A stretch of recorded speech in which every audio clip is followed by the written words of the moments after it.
noches, estimados amigos que nos visitan y a los que nos siguen a través de las redes sociales del Colegio de Periodistas y Profesionales en Ciencias de la Comunicación Colectiva de Costa Rica.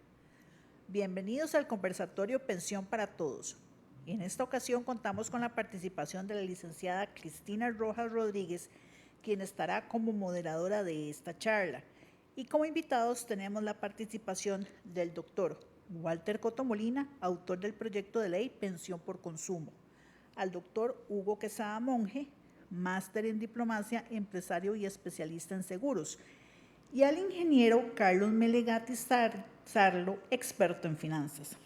Seguidamente, le damos la bienvenida a don Belisario Solano, presidente del Colper, para que nos brinde su mensaje. Muy buenas noches, un gusto de poder saludar a todos los colegiados y colegiadas, invitados especiales y que hoy nos acompañan en este conversatorio Pensión para Todos. Qué gusto es volver a encontrarnos, aunque sea aquí por la vía virtual, con don Walter Coto Molina, un costarricense, más un cartaginés, porque es orgullosamente cartaginés también, que estamos todavía montados en la ola del campeonato, ¿verdad, don Walter? Encontrarlo de nuevo siempre con esa perseverancia, con esa inquietud de que hay que hacer algo por los costarricenses y por los costarricenses.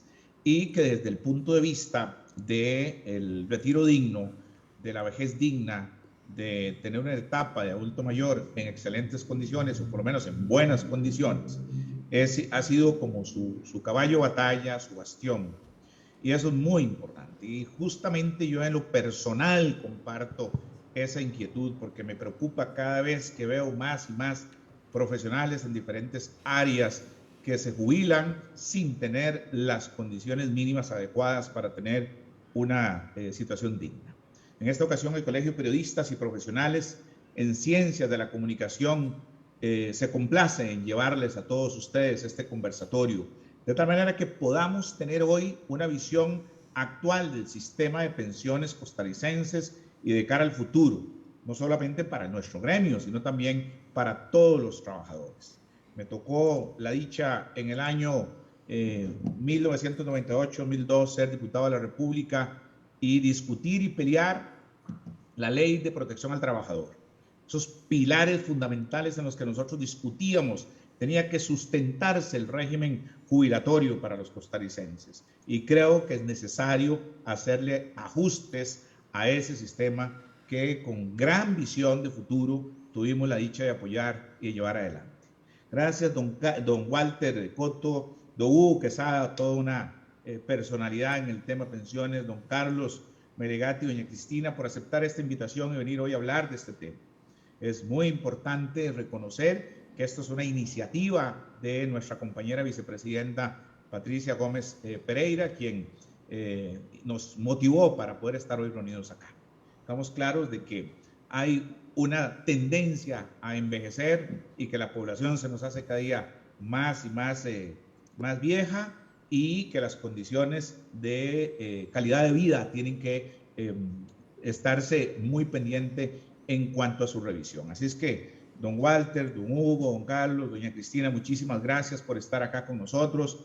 Muchísimas gracias por permitirnos estar al pendiente de esto e invitarlo para que no desmaye en esa idea, don Walter, como lo ha hecho hasta el día de hoy, en donde a veces ha tenido algunas piedras en el camino, pero usted no desfallece. Así es que en el Colegio de Periodistas les damos la bienvenida a ustedes cuatro y los invitamos para que puedan participar activamente en este conversatorio. Muy buenas noches. Muchas gracias a don Belisario y a continuación le cedo la palabra a la licenciada Cristina Rojas para dar inicio a este conversatorio.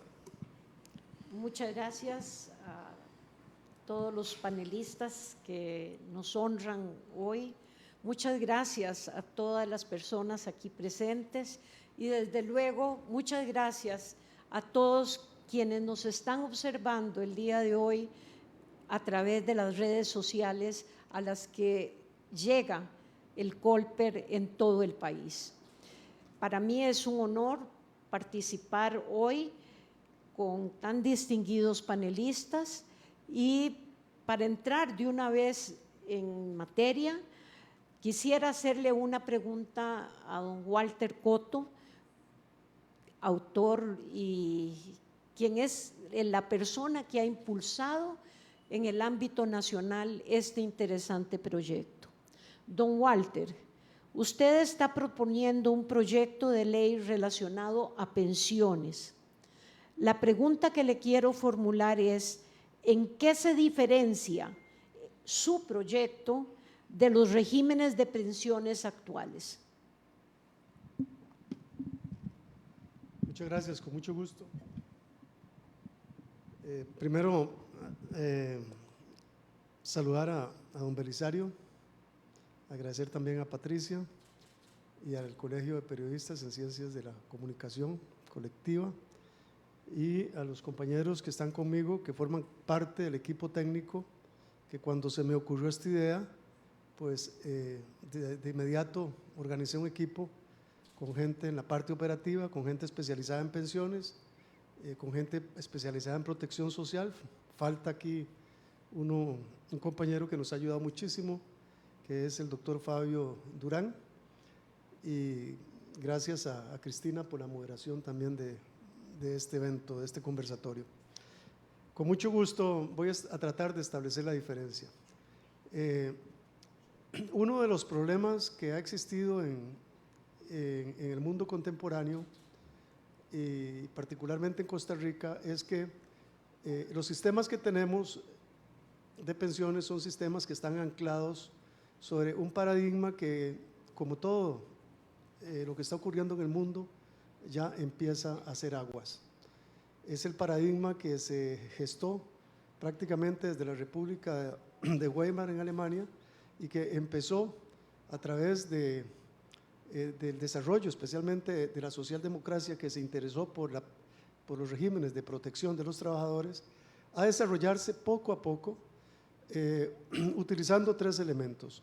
El elemento tripartito, que es la contribución del Estado, la contribución de los trabajadores y la contribución de los patronos. Entonces, todo aquel que cotiza tiene derecho a una pensión. Para los que no cotizan, entonces el Estado financiaba y financia actualmente un régimen no contributivo que le llega única y exclusivamente al 35% de la población meta. Pero hay un 42% de los costarricenses mayores de 65 años que con ese sistema nunca tendrán pensión, y la razón es muy sencilla, porque forman parte de la economía informal, porque no cotizan ni tienen recursos para ahorrar, ni tampoco el Estado puede proveerles de una pensión porque apenas les llega al 35%, como dije antes, que es la población meta que tiene el país.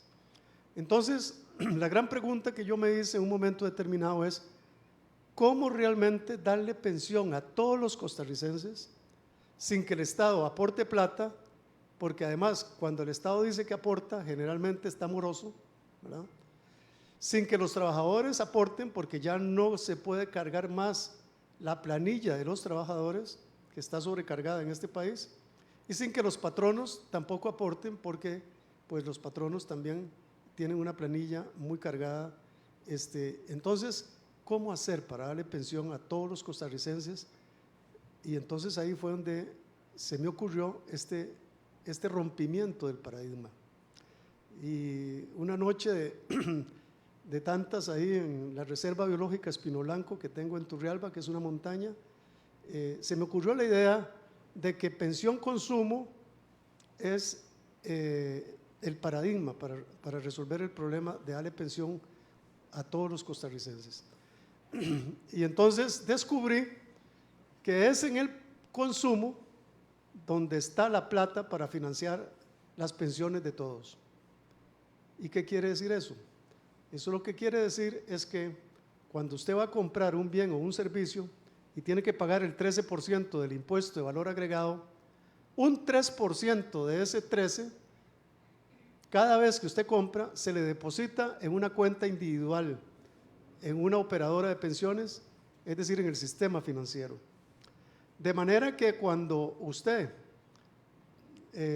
nace en este país, y ya le tienen asignada su cédula de identidad y además el registro a los 12 años ya le entrega un documento, entonces ese niño o ese joven cada vez que compra puede ir acumulando un dinero para su pensión y cuando llega a los 65 años entonces habrá una masa de recursos muy importante rentabilizados para otorgar esa pensión a esa persona. De esa manera, entonces, convertimos la posibilidad de que todo el mundo tenga pensión a través de un elemento que es el más universal que existe hoy en día, que es el consumo. Ustedes se pueden imaginar que difícilmente uno puede encontrar una persona que no consuma. Hay consumos grandes, hay consumos voluminosos, hay consumos muy precarios, pero todo el mundo consume. Entonces, este es un rompimiento de paradigma porque pensión consumo es un proyecto absolutamente integral. Integral porque, vean ustedes lo que sucede. Si yo como costarricense sé que cada vez que compro voy a tener una partecita de mi pensión, yo me convierto entonces en un fiscalizador del Ministerio de Hacienda. Entonces, el Ministerio de Hacienda, en lugar de tener 20, 30, 600 inspectores vigilando si los comerciantes o los empresarios pagan el impuesto de valor agregado, pues tendrá una población de 4 millones, de 5 millones vigilando que cada vez que compra tiene entonces ese empresario que reportar a la tributación directa la compra que se ha hecho y el consumidor va a estar vigilante de que ese reporte sea efectuado porque ahí va a estar una partecita de su pensión. Entonces, ¿qué quiere decir eso? Que con la vigilancia de los costarricenses, participación realmente ciudadana en la vigilancia de un impuesto, se aumenta la recaudación y obviamente, al aumentar la recaudación es porque se reduce la evasión. La evasión en Costa Rica, según los estudios que existen, el 32% del impuesto de valor agregado, antes llamado impuesto de ventas, se evade. Nosotros pensamos que con esta participación ciudadana se reduce la evasión y en los primeros años podríamos tener una reducción hasta un 15%. De manera que pensión consumo se financia no quitándole plata al Estado, sino se financia a partir de la reducción de la evasión. Es en la reducción de la evasión donde está la plata para financiar a todo el mundo. Y además el Estado no va a perder porque va a recaudar muchísimo más recursos que lo que recauda hoy en día. Ese es el primer punto. Este es un proyecto no solamente para darle pensión a todos los costarricenses, es un proyecto además para mejorar la recaudación y para reducir la evasión. Segundo punto, este es un proyecto que crea cultura tributaria. Crea cultura tributaria, ¿por qué? Porque si yo sé que pagar ese impuesto es bueno para mí porque me produce un beneficio directo, yo digo, pagar ese impuesto es bueno. Tercero, es un proyecto que reduce la informalidad, porque yo tengo que dar entonces factura electrónica, porque si no hay factura electrónica, la gente no va a llegar a comprarme porque no voy a tener pensión, porque es la factura electrónica la que me permite precisamente vigilar lo que yo he estado consumiendo y pagando para obtener mi pensión. Cuarto lugar, se crea un gran ahorro nacional. Imagínense ustedes lo que significa todos los días 5 millones de habitantes depositando una masa de recursos en pensión consumo. Esos ahorros nacionales podrían utilizarse para generar rentabilidad en favor de la administración de las pensiones por parte de las entidades encargadas de eso, pero al mismo tiempo para generar infraestructura que tanta necesidad tiene el país de ella, y en lugar de ir a buscar los recursos a nivel internacional, podría haber una rentabilidad muy importante aquí dentro del país utilizando esos recursos. En quinto lugar, es muy importante darse cuenta que Costa Rica sería el primer país del mundo en tener un sistema de pensiones universales para toda su población, porque precisamente la semana antepasada, y aquí está Carlos, que no me deja mentir, que tuvimos una reunión con el presidente del Banco Central y con el equipo económico de él para analizar el impacto, digamos, fiscal que podría tener este proyecto, el jefe de ese equipo decía en ese momento, delante del presidente del Banco Central, que tenía 3 días de estar buceando en internet a ver si existía un sistema como este y nunca lo encontró. Este sistema es un sistema que ha sido creado por nosotros en Costa Rica y Costa Rica podría aportarlo al mundo. ¿Por qué? Porque en el mundo lo que tenemos es 7.000 millones de consumidores. Qué lindo sería que así como Costa Rica exportó, por ejemplo, la abolición del ejército, así como Costa Rica ha exportado la protección con la creación de parques nacionales en materia ambiental, así como Costa Rica exportó el solidarismo en algún momento, Costa Rica puede exportar una idea que va a beneficiar al resto del mundo. Entonces, perdón Cristina, pero es que tengo que hacer, digamos, un inicio integral del proyecto y entonces estaba diciendo que este es un proyecto que ayuda a que Costa Rica se ponga en el mundo. Y por último, indicar de que este es un proyecto que bancariza, porque todas las personas tendrían que tener una cuenta bancaria para que se les deposite la plata, ¿verdad? Dicho de una manera integral, este proyecto no es un proyecto solamente para financiar pensiones, es un proyecto para todas estas cosas que he mencionado. Crea ahorro nacional, aumenta la recaudación, reduce la evasión, crea cultura tributaria, ¿verdad? Y le da pensión a todos sin excepción, todos sin excepción. Este proyecto nació de una congoja que yo veía en Turrialba, donde cientos de campesinos andan con su motoguadalla al hombro, con su pala, con su pico, buscando trabajo. Y yo me ponía a pensar, cuando tengan 65 años, ¿cómo van a estar? ¿Van a tener pensión? ¿No van a tener pensión? Pues no. Termino con esto. El 42% de los costarricenses en estos momentos, con los sistemas actuales, nunca tendrán pensión. Incluso aquellos que van a tener pensión, que cuando se pensionen les va a tocar el 20% del salario último, pensión consumo sería complementario para aumentar los ingresos en ese momento y tener una actividad, digamos, más digna en su vida. Y fíjense ustedes una cosa, este proyecto ataca la desigualdad, problema esencial que tiene el país, y ataca la pobreza. Estos dos elementos para mí son fundamentales. ¿Por qué? Porque imagínense ustedes que es cierto que el consumo de una persona de alto ingreso es muy diferente al consumo de una persona de bajos ingresos. Y este proyecto establece que por encima de 12 salarios base, el exceso, el 75%, entre 50 y 75% va para los consumos más pobres.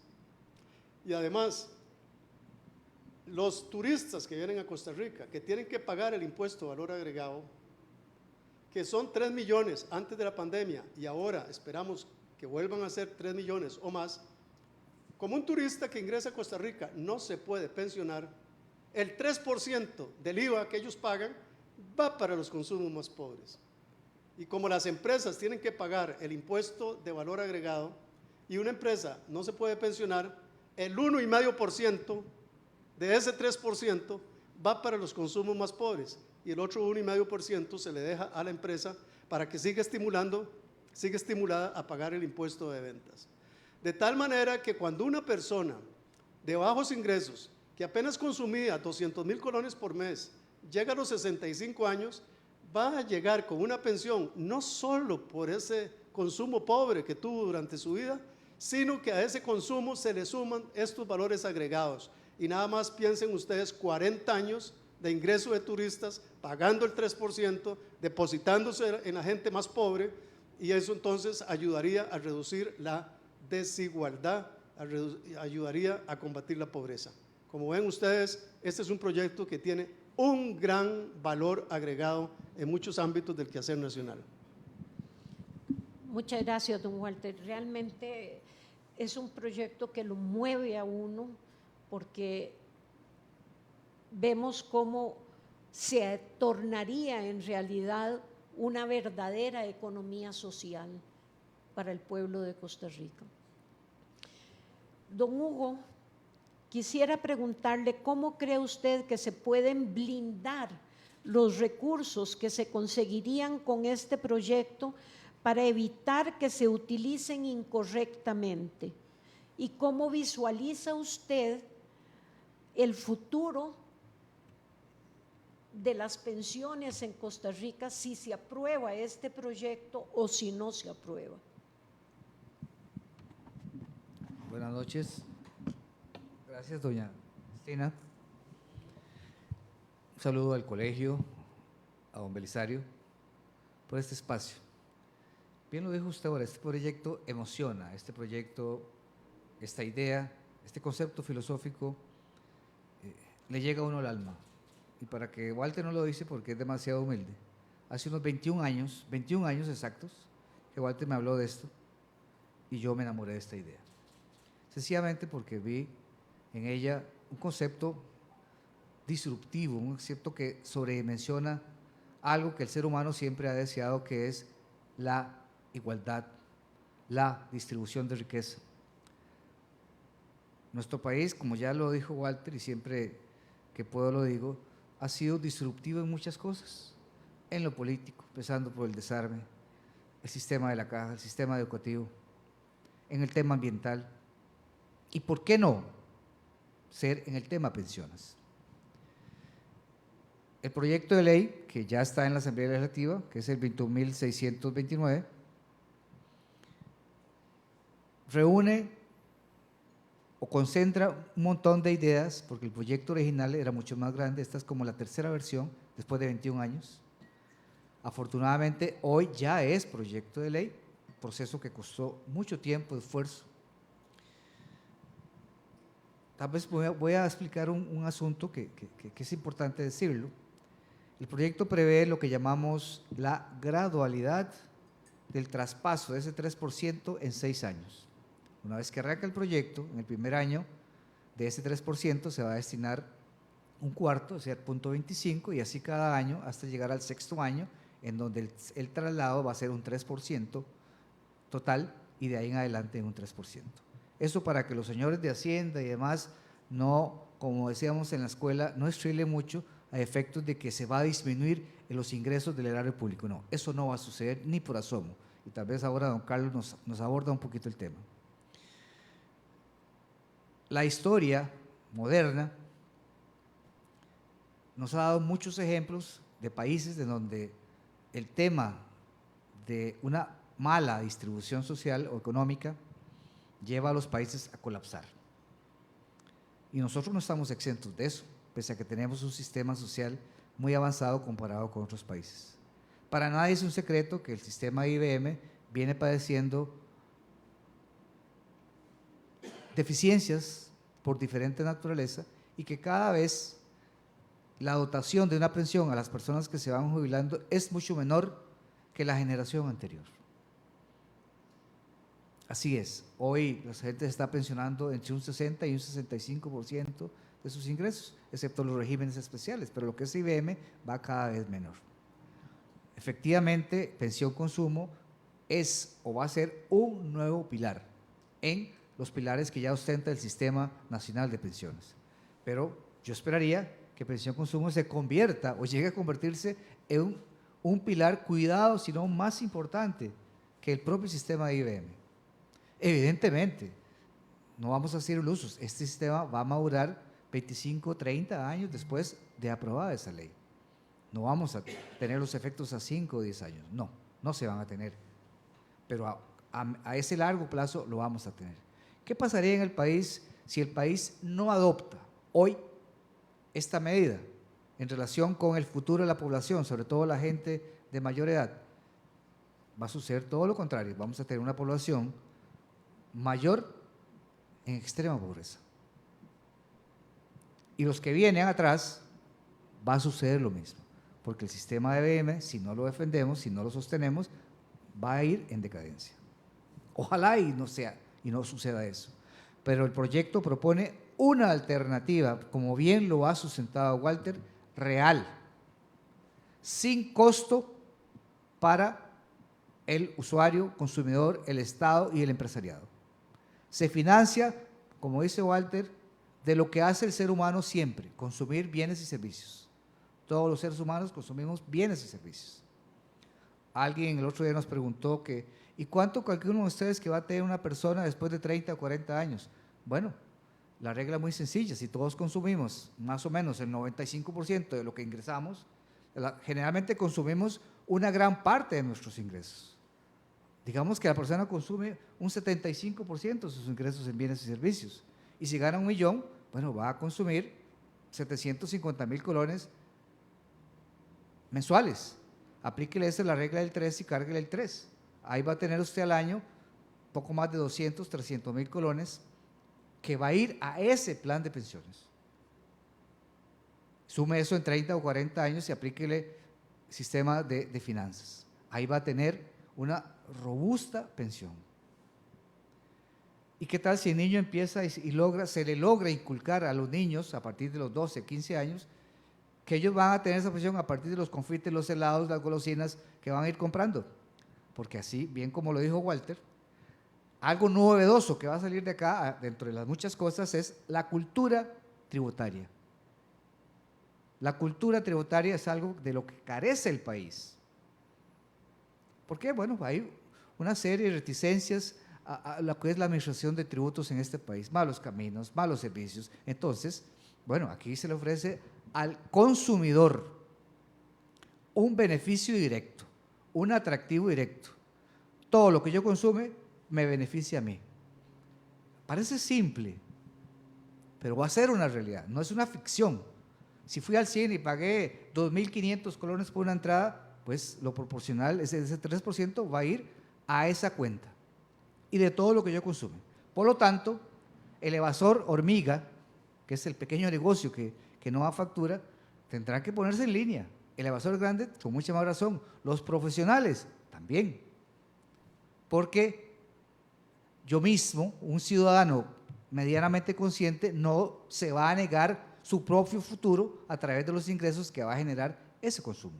Y si Hacienda, el sistema educativo, la misma caja, los colegios profesionales promueven una robusta campaña de concientización de lo que es este proyecto y lo que va a derivar en 35 o 40 años o menos, yo estoy seguro que vamos a tener, llegando al 2050, una ciudadanía más confortable, con un mejor nivel de vida. Porque al fin y al cabo, el desarrollo de cualquier sociedad persigue un solo fin, el bienestar de la sociedad. Y si no persigue ese fin, la sociedad va a colapsar. El mundo conoce muchos ejemplos. Costa Rica, curiosamente, ha dado lección al mundo de muchas cosas que parecían pequeñas. Un señor que dio un martillazo en un cuartel. Eso significó mucho para el mundo y en la formación de todos nosotros. Los que ya peinamos más de 60 años sabemos lo que eso significó en nuestra cultura. Tal vez los muchachos de hoy lo ven como algo histórico. No, para muchos fue algo muy significativo. Todo ese dinero que no se desvió, que se quitó en armamento, se fue al sistema educativo, se fue al sistema de seguridad social. Hoy el país está ávido de otro cambio disruptivo en nuestro sistema de distribución de riqueza. Y creo que esta brillante idea de don Walter, la cual ha tenido la gentileza de compartirnos ya 21 años, va a ser, no tengo la menor duda, ese nuevo empuje que Costa Rica va a dar al mundo en lo que es sistemas de seguridad social o sistemas de pensiones.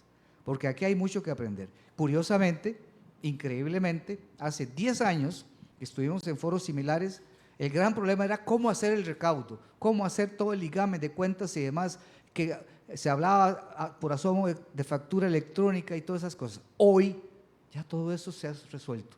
Y ahora don Carlos nos va a ilustrar el potencial, lo que ya tenemos, para que efectivamente ese instrumento que es toda la facturación electrónica sea la parte operativa que haga que esto funcione.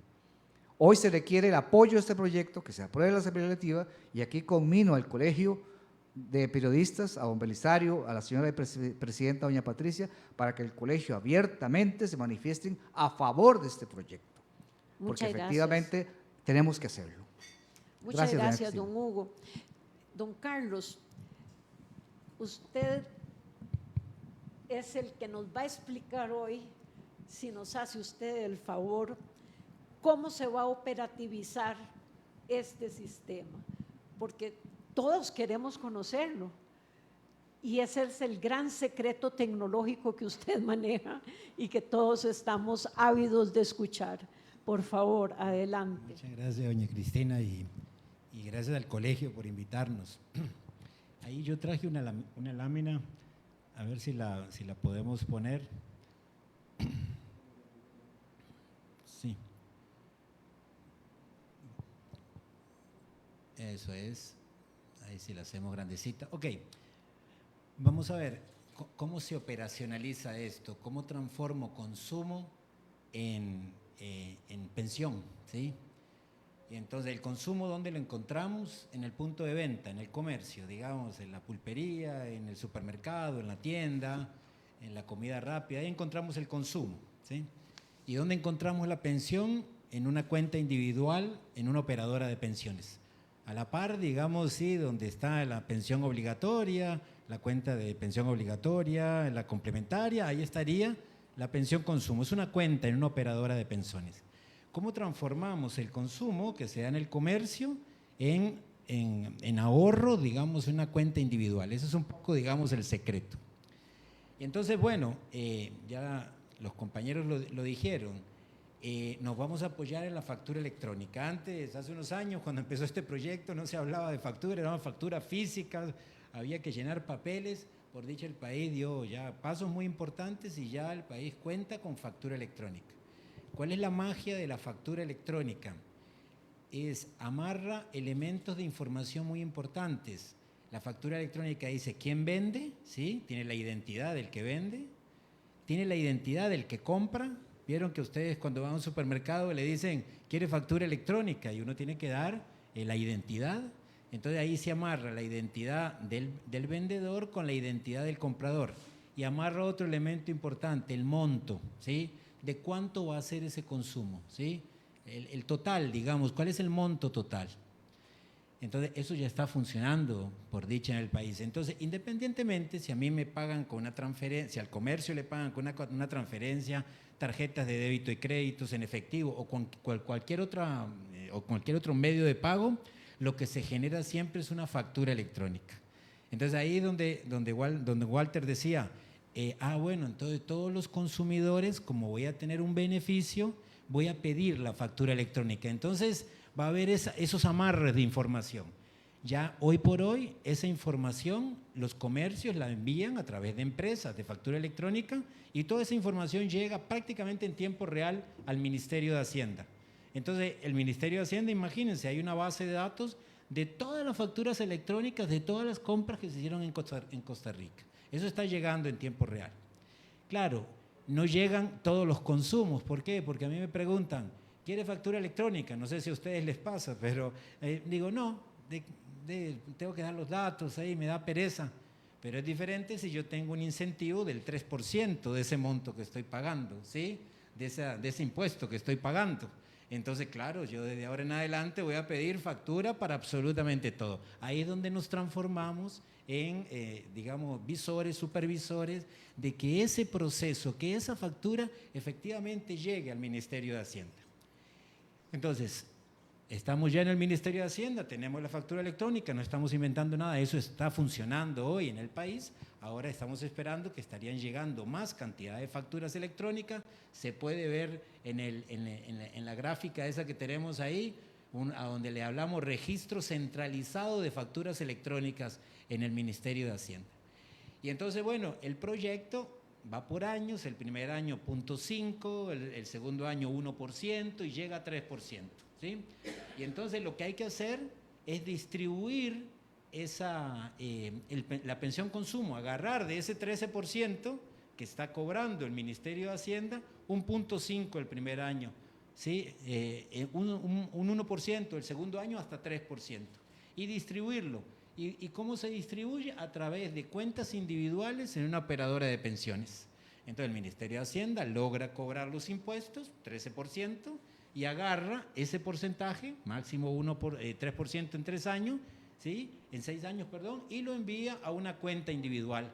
Y mes a mes va liquidando, digamos, sí, o semana a semana, va a depender digamos, de la eficiencia del ministerio. Entonces nos va cayendo a nosotros, digamos, a cada uno de los ciudadanos, un ahorro, ¿sí? Producto, digamos, de los pagos que le haga el Ministerio de Hacienda a la operadora, y la operadora contablemente nos va depositando la cuenta, ¿sí? Va acreditando y va aumentando, digamos, ¿sí?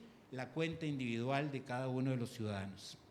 Y entonces, ahí es donde terminamos de completar, que transformamos pensión, ¿sí? Perdón, transformamos consumo en pensión. Pero el proyecto, digamos, es rico en distribución también. Entonces, don Walter decía, bueno, ¿y qué pasa con los turistas? ¿Qué pasa con las empresas, digamos, sí? ¿Qué pasa con las personas que ganan más de 12 salarios, digamos, sí? Entonces, todo eso se va acumulando en un fondo que se llama el FOSORE, que se va acumulando esos recursos y se distribuye mes a mes para el grupo de gente que tiene menos ingresos, ¿sí? Entonces, las personas de menos ingresos van a recibir por los mismos canales, ¿sí? Mes a mes una distribución de los turistas o de las personas que ganan más. Entonces, en ese sentido, el proyecto es distributivo. Vean que con poquitos desarrollos, todavía no están esos desarrollos de las reglas de distribución ni del FOSORE, pero son desarrollos mínimos, digamos, sí, que el país está en toda la capacidad de hacer. Las operadoras de pensiones ya funcionan, las cuentas individuales es muy fácil abrirlas, digamos, ¿sí? Entonces tenemos muchas piezas de ese rompecabezas. Lo que necesitamos aquí es los mecanismos de distribución. Y un elemento, y con esto cierro, entonces también estamos pensando que el consumidor puede ingresar al Ministerio de Hacienda, ¿sí? Yo hice muchas compras durante la semana, entonces entro a un sitio web del Ministerio de Hacienda o a través de un dispositivo móvil y me fijo, ¿sí? Semana a semana, a ver si todas las facturas que yo compré están en el Ministerio de Hacienda. Ahí es donde me transformo en un verdadero auditor. Y si mis fondos, digamos, sí, si mis ahorros están llegando a la operadora de pensiones. Yo estoy viendo los dos lados, veo mis ahorros, digamos, llegando a la operadora y veo si las facturas que yo compré, digamos, sí, todos los consumos que yo hice llegaron, si el comercio ese reportó todos los consumos. Y ahí estamos hablando de 4 o 5 millones de personas haciendo ese trabajo. No se necesita esa cantidad. Con que sean unos 50.000 que mes a mes estemos haciendo la tarea, este tema, digamos, todos esos flujos se arreglan. En la operadora de pensiones se van acumulando en forma individual todas las pensiones, semana a semana, mes a mes, ¿sí? Hay que tener, el proyecto tiene algunas otras características. ¿Qué pasa cuando el proyecto arranque para aquellas personas, digamos, ya de mi edad, digamos que ya casi pasamos los 65? Entonces lo que hace el proyecto hace un ahorro, ¿sí? Entonces le va a la gente que no le va a producir una pensión, le va a producir un ahorro. Entonces la idea es que el proyecto premia, digamos, ¿sí? Desde el niño de 12 años, ¿sí? hasta la persona con cualquier edad. Entonces eso es un poquito, digamos, cómo se operacionaliza el proyecto Pensión Consumo. Muchísimas gracias, don Carlos. Realmente me parece que es un proyecto absolutamente novedoso, pero absolutamente novedoso, máxime si consideramos en este momento que precisamente ahora la mayor parte de los niños en las escuelas utilizan una tarjeta de crédito que les brindan los papás para que puedan comprar en las sodas de las escuelas los refrescos, las galletas, etcétera. Imagínense que estamos hablando de niños de edad escolar con tarjetas de crédito para comprar y consumir. Así es que la potencialidad de ahorro es fabulosa. Yo tengo una pregunta para ustedes. ¿Quién va a tomar las decisiones de cómo se administra y quién va a fiscalizar esas decisiones? Hago esta pregunta sobre todo porque bueno, estamos teniendo noticias de administraciones no deseadas o no óptimas con algunos fondos de pensiones actuales y de inversiones también que son un poco cuestionables. Entonces, mi pregunta es, ¿quién va a administrar esos recursos? ¿Cómo se van a administrar?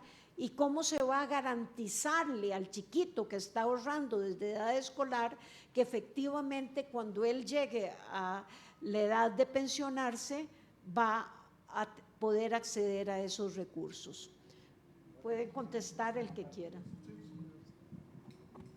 Gracias, doña Cristina. Precisamente el proyecto de ley prevé algo muy importante, que los ingresos acreditables a pensión consumo van en una subcuenta separados del régimen complementario de pensiones obligatorio y del voluntario. Es decir, en todo momento el ciudadano aportante va a saber qué es de pensión consumo, qué es obligatorio de la ley, la 7523, qué es voluntario, si tiene un plan voluntario, y qué es de pensión consumo. Usted plantea una pregunta difícil porque evidentemente ante los últimos acontecimientos sería mentir o decir algo que no es. Se supone que el Sistema Nacional de Pensiones, que están bajo la administración de 9 operadoras de pensiones, está regulado, supervisado por las entidades públicas del caso y todos confiamos en que efectivamente el sistema funcione. Así que yo confío en que el sistema va a funcionar. Eventualmente en el proyecto, tal como está ahorita, podría enmendarse y poner alguna norma restrictiva a las inversiones.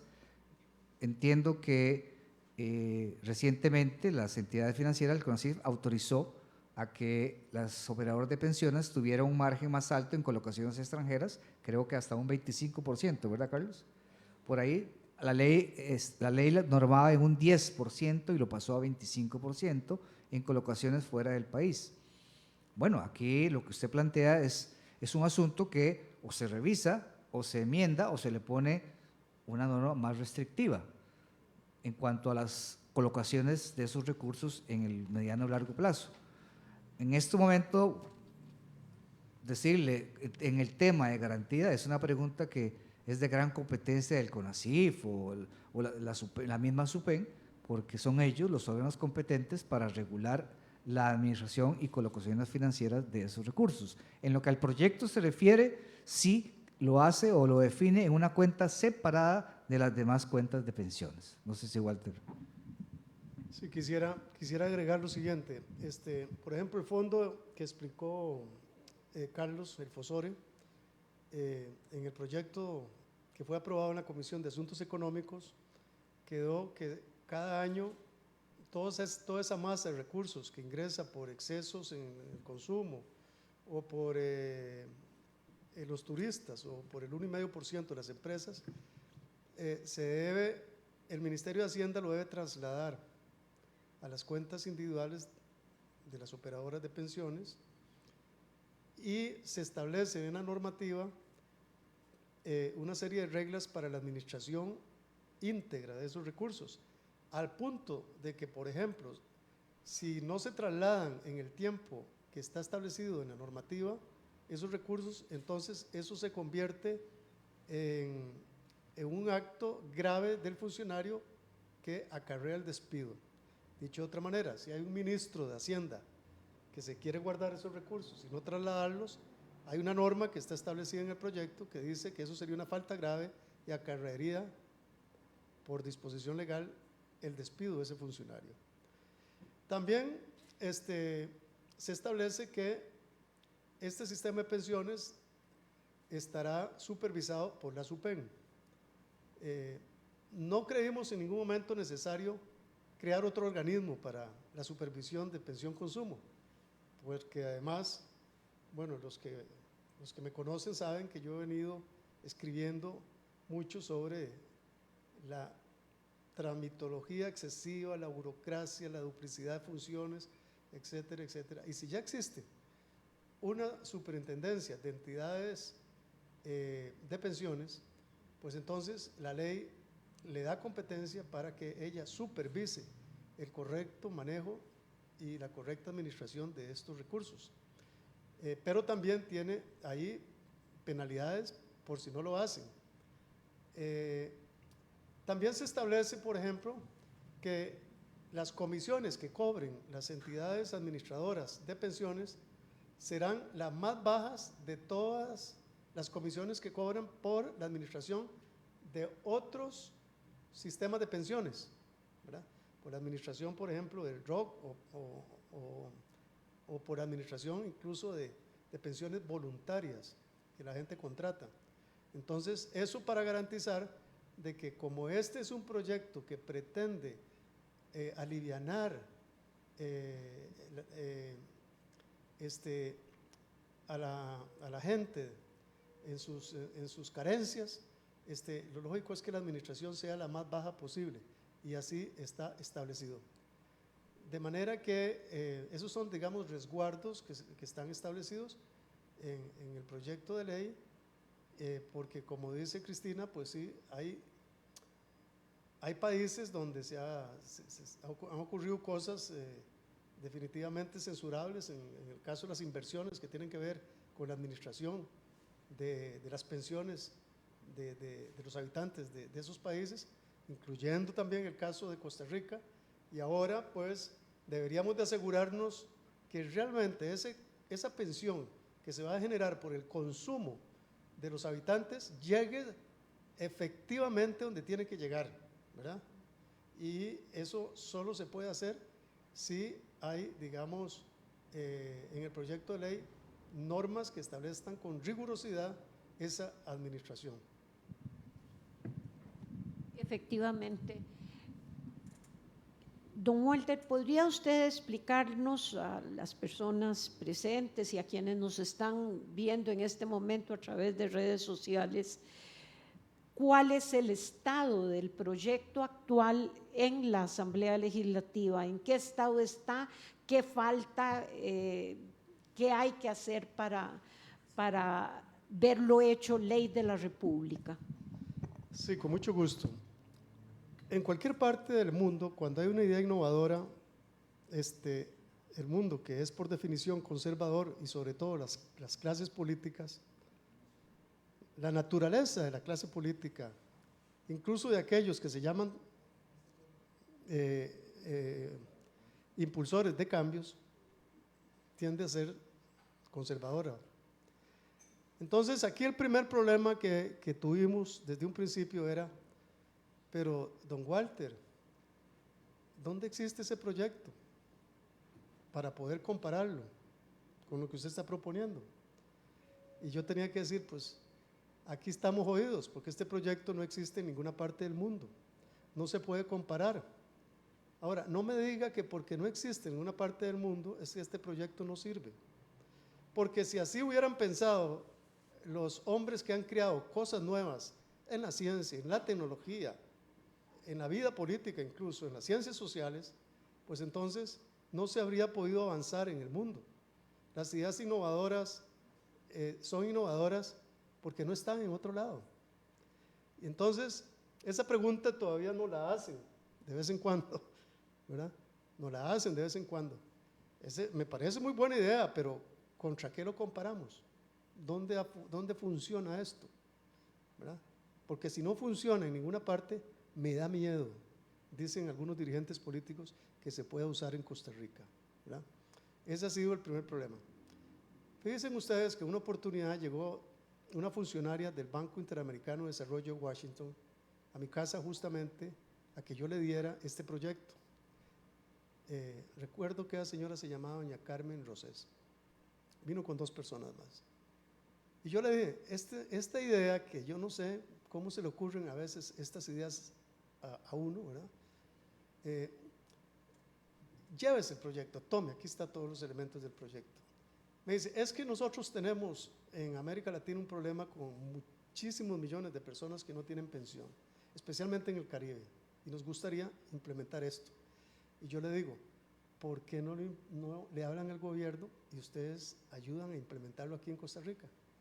Y entonces me dijo una cosa que es cierta: me dice, es que nosotros, los que trabajamos en organismos internacionales, solo podemos ayudar a los gobiernos en aquellas áreas en que los gobiernos nos pidan ayuda. Y no nos han pedido ayuda en el tema de pensiones. Por tanto, lamentablemente no podemos ayudar. Y se llevaron el proyecto. Aquí está Carlos y está Hugo.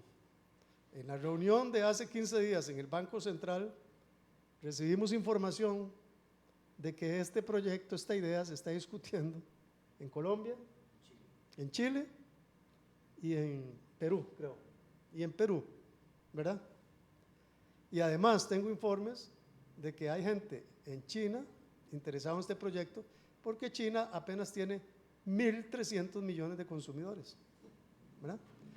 Y uno dice, ¿y por qué en mi patria, en Costa Rica, esto cuesta tanto, nos ha costado tanto, ¿verdad?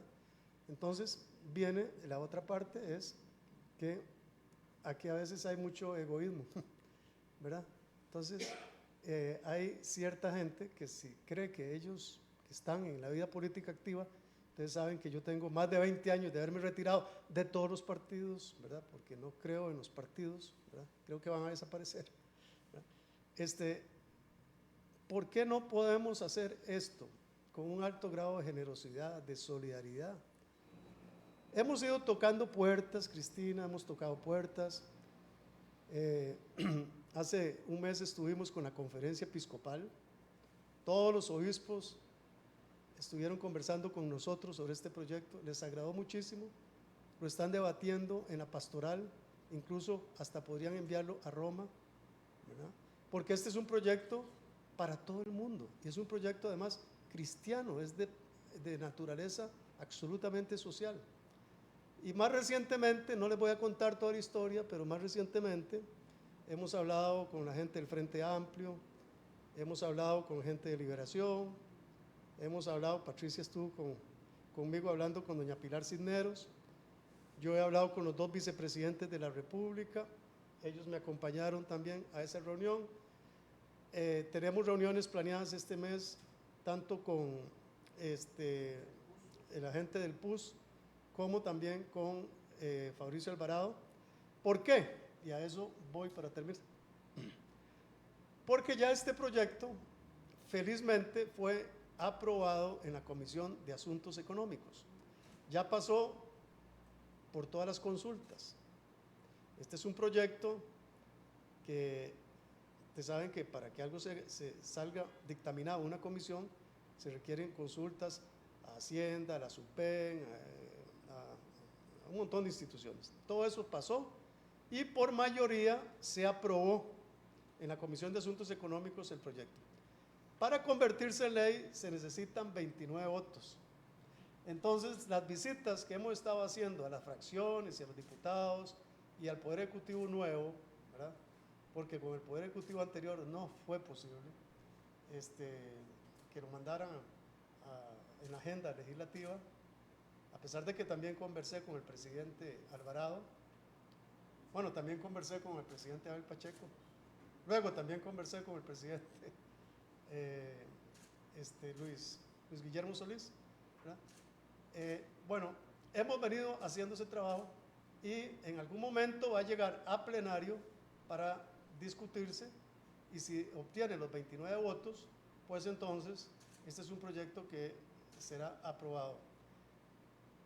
Es muy importante tener claro de que a veces uno presenta una idea en la Asamblea Legislativa, otro lo conoce perfectamente y no todas las cosas terminan siendo como uno quisiera.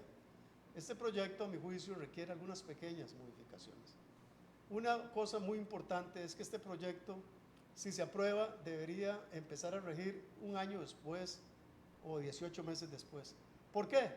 Porque es muy importante que el Ministerio de Hacienda y el gobierno de turno hagan una publicidad para que todas las personas del país se enteren de que en el futuro pueden llegar a tener pensión de esta manera. Entonces, publicitar todos los procedimientos, cómo será la parte operativa, publicitar los beneficios del proyecto, para que de un momento a otro, en 12 o en 18 meses, todo el país se convierta en fiscalizador del impuesto que está pagando ante los empresarios, ante el comercio, ante los servicios que obtenga. Esa es una cosa. Y por otra parte, eso da espacio para que se haga un reglamento de ley, ¿verdad?, lo más detallado y complementado posible de la norma que salga. Los reglamentos son para precisar, para detallar, para desarrollar los contenidos de una ley. Y por supuesto, sería muy interesante que el reglamento sea tan bueno o mejor que la ley, sí, dentro de los límites, obviamente, que establece la legalidad de la ley. En eso estamos. No ha sido fácil, como decía el presidente de este colegio, don Belisario, sí, hemos sido muy persistentes. Y yo aprovecho la oportunidad para agradecer enormemente a este equipo técnico que me ha acompañado, a don Fabio Durán, con el cual fui hasta Suiza, donde él estaba trabajando con la OIT, para que nos ayudara en la parte de cálculo actuarial. Con Hugo, que ha estado desde el principio, con Carlos Melegatti, que es el hombre que más sabe en Costa Rica de transferencia de fondos, de SIMPE y ese tipo de cosas, de la parte operativa que se requiere. Él ha certificado que el país, con la tecnología que tiene, puede perfectamente mañana empezar a operar pensión consumo. Y como decía él, hace años, cuando nosotros empezamos con esta discusión entre nosotros, añorábamos la factura electrónica. Recuerdo que Carlos me dio un folletón de México, porque en ese momento México estaba implementando la factura electrónica, y nosotros insistíamos en cada presentación de la importancia de la factura electrónica. Alguna contribución hicimos para que el país pudiera tener la factura electrónica, que es, digamos, un elemento cardinal para que este sistema funcione. Quiero decir finalmente lo siguiente. Aquí no nos mueve nada más que un voluntariado. Nosotros amamos este país, queremos que haya justicia social, queremos que no hayan costarricenses de primera, de segunda o de tercera. No queremos que hayan costarricenses que tengan pensiones, ¿verdad?, y otros que no tengan absolutamente nada. Me da mucha tristeza ver, por ejemplo, los hombres de 65, 66, 70 años y madres solteras, por ejemplo, viviendo de la caridad pública, viviendo del voluntariado de las iglesias, ¿verdad?, pellizcando. Por ejemplo, la semana pasada don José Vega me dijo a mí: Walter, deme aunque sea 5 horas, porque llevo 2 semanas de no tener trabajo. Ese hombre tiene 70 años y no tendrá pensión. Y mis hijos a veces me ayudan, pero ahora vive muy largo y ya ni siquiera me traen un comestible. Bueno, eso sucede en el país. Y este país, teniendo la posibilidad de darle una pensión a todos de esta manera, no se puede privar de que logremos entre todos. Esta es una lucha entre todos para que este proyecto ojalá se apruebe en la Asamblea Legislativa.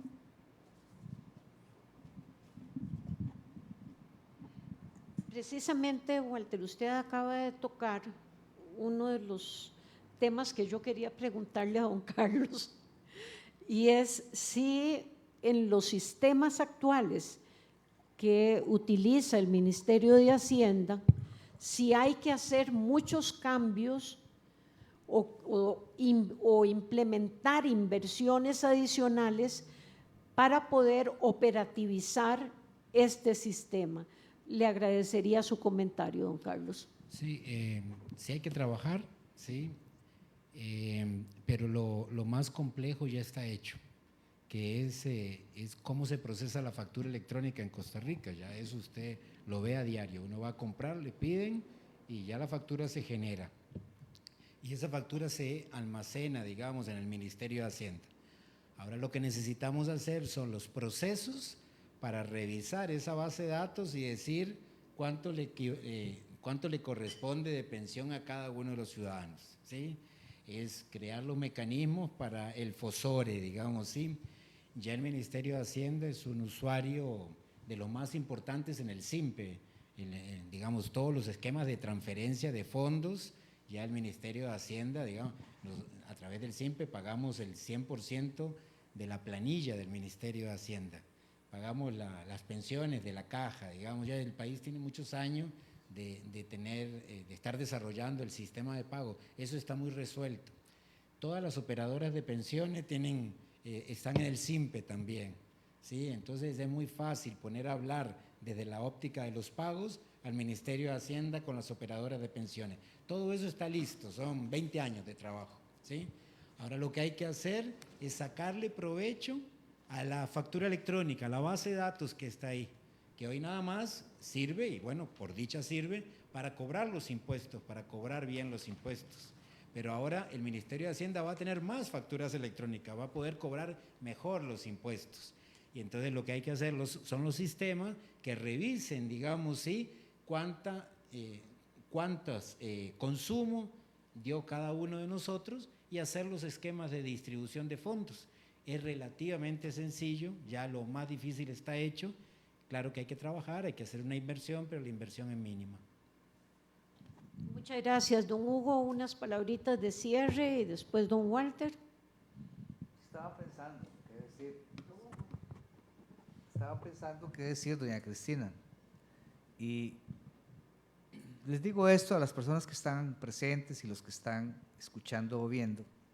Pensión Consumo tiene 3 grandes ejes, lo defino así. Pensión Consumo es sinónimo de una mejor recaudación de impuestos.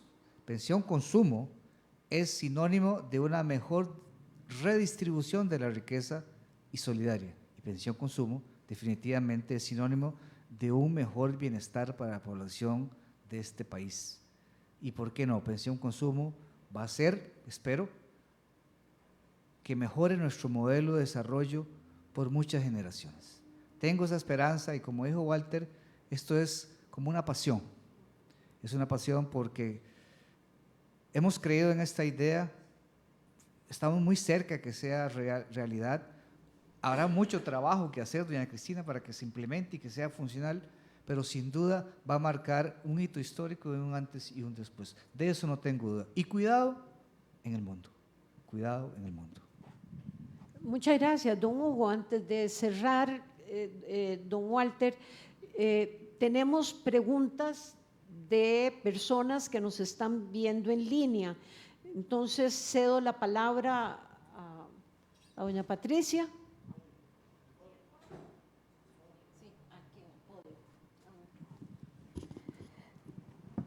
Buenas noches. Hay una pregunta aquí de doña Mercedes Quesada que dice, en el caso de las personas ya pensionadas, ¿cómo funcionaría este sistema? ¿Sería un ahorro aprovechable?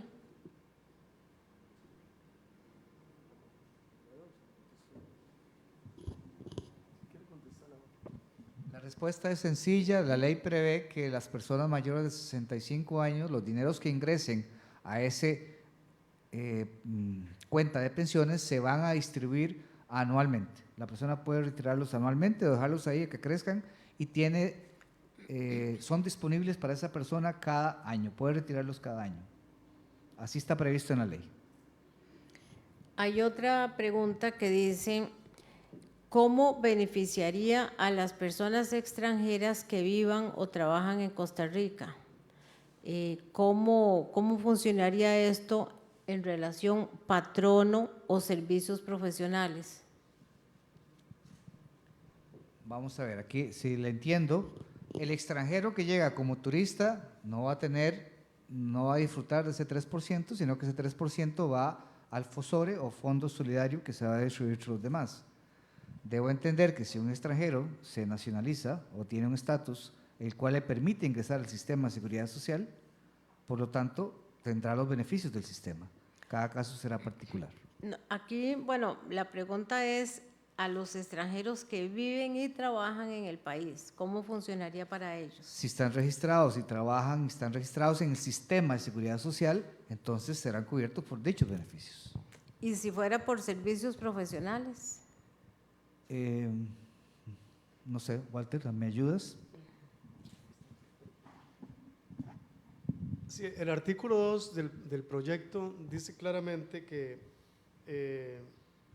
el ámbito de aplicación de esta ley es para todos los residentes en el territorio nacional que sean costarricenses o extranjeros y que cuenten con identificación personal emitida por el Estado costarricense, ¿verdad? De manera que si esa persona trabaja aquí por servicios profesionales, pero no tiene la identificación dada por las autoridades competentes nacionales, entonces no podría ser acreedor a esa pensión. Ustedes saben que para los extranjeros existe el famoso DIMEX, ¿verdad? Y para los costarricenses por identificación con su cédula de identidad. Pero tienen que ser residentes, es decir, tienen que ser personas nacionales o extranjeras que cuenten con identificación emitida por el Estado costarricense. A esos es a los que se dirige pensión consumo.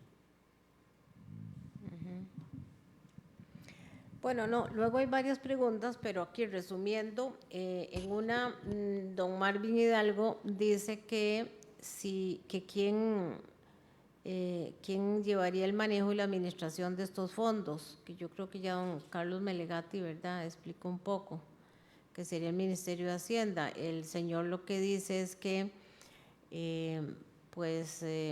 esto a raíz de las malas inversiones y las pérdidas que se han hecho con respecto a algunas inversiones recientes, de las cuales hay dudas, entonces tiene que ser un ente pues sumamente transparente, ¿verdad?, que el que maneje estos Realmente fondos. la parte ya de las pensiones, que la competencia la tiene la Superintendencia de Pensiones, ¿verdad? Que hayan algunas operadoras hecho algunas malas inversiones, es parte de las falencias del sistema, ¿verdad?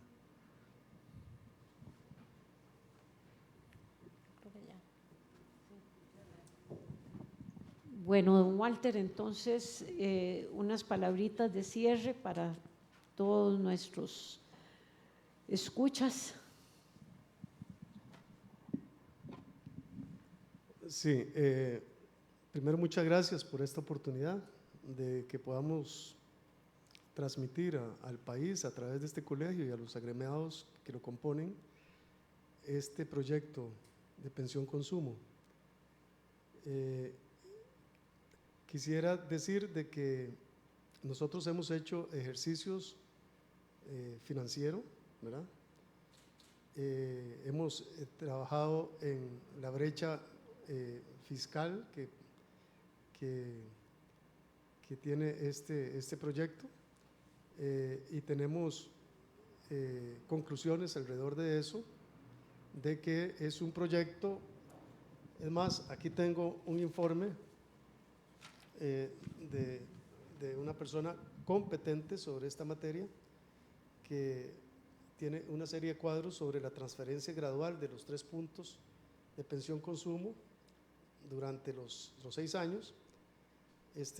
Si pensión consumo reduce la evasión hasta un 15% de la recaudación efectiva, porque yo quiero insistir mucho en este tema, porque a veces salen algunos con ese argumento, pero es que le están quitando 3 puntos al Ministerio de Hacienda. Es decir, si bien es cierto, la tasa de recaudación nominal pasa en los 6 años a un 10% para el Ministerio de Hacienda, la tasa real de recaudación efectiva es superior a lo que Hacienda hoy con los 13 puntos recauda. Entonces, el efecto fiscal neto, ¿verdad?, con los 3 puntos para financiar pensión consumo, tiene un efecto que muestra una sensibilidad que lo ubica dentro de la viabilidad fiscal, dentro de una viabilidad fiscal muy, pero muy razonable, bajo pues las hipótesis y los supuestos que se trabajan en economía en escenarios como los que hemos determinado con base en el proyecto de ley. De manera que hay otros elementos incluso que aumentarían la recaudación fiscal. Y yo siempre que he hablado con los ministros de Hacienda, yo les digo, no vean a pensión consumo como una suma y resta, como que yo tengo estos ingresos y que ahora se me están restando, ¿verdad? porque eso, digamos, es una visión cortoplacista y fiscalista de un ministro de Hacienda. Un ministro de Hacienda, que ojalá debería ser un estadista de la economía, tiene que ver estas cosas en más largo plazo. Por ejemplo, ¿cuánto va a representar en el presupuesto nacional de la República que haya un sistema de pensiones donde el Estado no tenga que pagar? ¿Verdad? A mediano y a largo plazo, y que más bien le aporta. ¿Verdad? Tienen que pensar en eso. Es que una de las cosas difíciles para que este proyecto haya pasado es que a veces en nuestras dirigencias tenemos un cortoplacismo mental pavoroso y cuesta ver el horizonte, cuesta ver realmente el país pensado en términos de mediano y largo plazo. Vean, por ejemplo, otro componente donde se aumenta la recaudación. Si, por ejemplo, doña Patricia Gómez gasta en consumo 2 millones de colones por mes, doña Patricia al año está gastando 24 millones de consumo. Pero cuando ella hace la declaración de la renta, pone que sus ingresos fueron de 10 millones, por los controles cruzados que se puede hacer perfectamente en Hacienda, Hacienda va a llegar y le va a decir, señora, pero es que sus ingresos fueron mayores, aquí está la prueba, usted consumió 24 millones, págueme el impuestico de renta que le falta, ¿verdad? Entonces, aumenta la recaudación del impuesto de renta también. Este es un proyecto tan integral. Una de las cosas más difíciles en la política costarricense es que nuestros dirigentes tengan visión holística de los problemas. Lo que hemos estado consumiendo durante mucho tiempo son visiones muy atomizadas, muy parceladas, muy de remedios caseros, ¿verdad? Y no una visión integral de los problemas que tienen que ver con reformas estructurales, ¿verdad?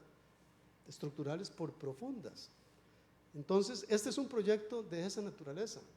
Este es un proyecto integral, abarcador de una serie de temas, de la pobreza, de la desigualdad, de la recaudación, de darle pensión a todo el mundo, etcétera, etcétera. Entonces, termino diciendo que esta lucha que desde hace años hemos librado por darle a este país lo que la gente se merece de tener pensión, no es para nosotros, ya nosotros somos viejos. Es sobre todo para las generaciones presentes y para aquellos que no han nacido, que tengan la posibilidad de vivir en un país donde no haya ese ensanchamiento, la desigualdad en los ingresos al final de su vida laboral. Estamos pensando en ellos. Pero claro, si los ministros piensan nada más en que hoy, 2022, no me suman los ingresos y los gastos, ¿verdad? Y no ven cuánto puede representar esto en el balance de los presupuestos en un futuro mediano o cercano o a largo plazo, pues estamos, como dije al principio, estamos jodidos. Por eso, muchas gracias por la oportunidad, por aclarar todas estas cosas y bueno, ojalá podamos lograrlo.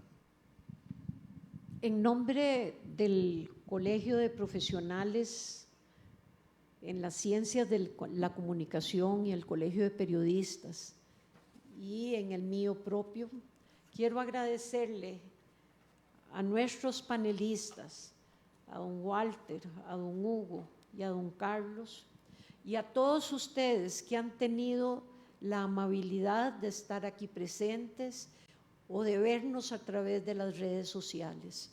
Muchas gracias y buenas noches.